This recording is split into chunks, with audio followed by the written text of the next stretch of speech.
on burning. First of all, who would benefit from such an act, and what kind of backing do you think his initiative is receiving from various anti-Islam lobbies? Well, the problem you have, and thank you for having me, by the way, I appreciate being here on Press TV.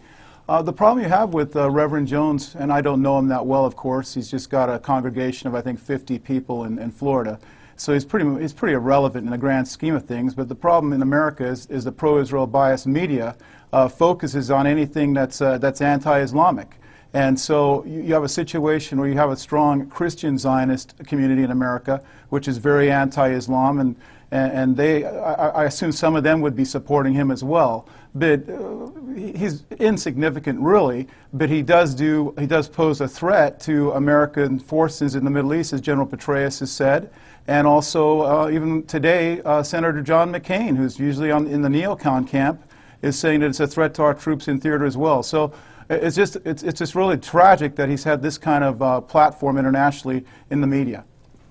Right now, anti-Islam sentiment is disturbing on the rise in the West. Now, do you consider them as isolated incidents, or is this satisfying some sort of bigger political agenda in which citizens are in a continuous state of panic?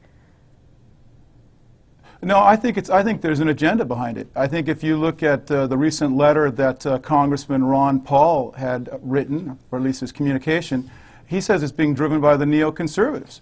And they're trying to set the stage for a war with Iran. And what better way to do that than demonize the Muslim population internationally and to set up a Samuel Huntington type of clash of civilizations. That's exactly what's being done here through channels such as the Fox Neocon channel. I like to, oh, actually, that's a Freudian slip, the Fox News channel. I like to call it the Fox Neocon News channel, because you just get nothing but relentless propaganda from the neoconservative side there.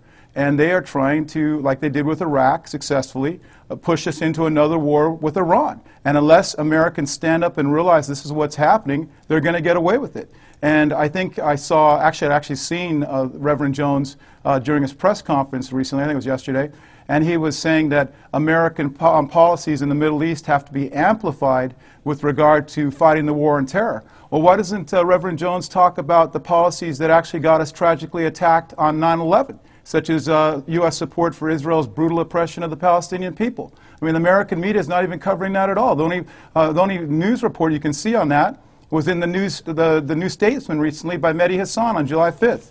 It was, you know, General Petraeus leaked emails about Israel. The American media won't touch that at all, but they're quite happy to go after Muslims to the hilt.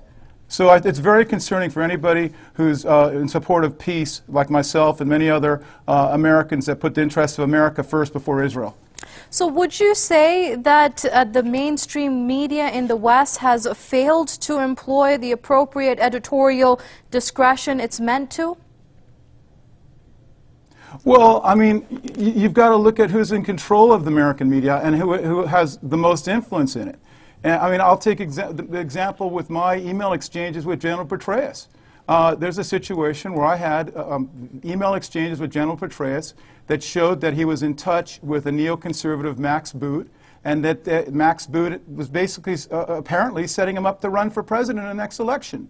And General Petraeus had courageously said that the Israel-Palestinian conflict was fueling anti-American sentiment in the Arab Muslim world, and it was putting our troops in danger not only in Afghanistan but in Iraq as well. Now, why doesn't that make American news media?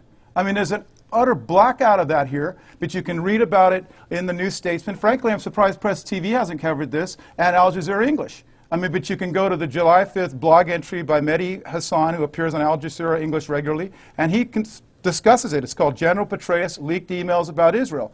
General Petraeus is warning Americans, it was a congressional hearing, that our support of Israel, American support of Israel's brutal oppression of the Palestinian people, not only got us attacked on 9/11, as page 147 of the 9/11 Commission report said, but it's putting our troops at risk in theater. Why is the American media not covering that? Because there's an obvious pro-Israel bias with that media that's also out to demonize Islam when it can. Right, I'm afraid we've run out of time. As interesting as that was James Morris, Israel lobby critic, speaking to us from Los Angeles. Many thanks indeed, sir, for your insight here on Press TV.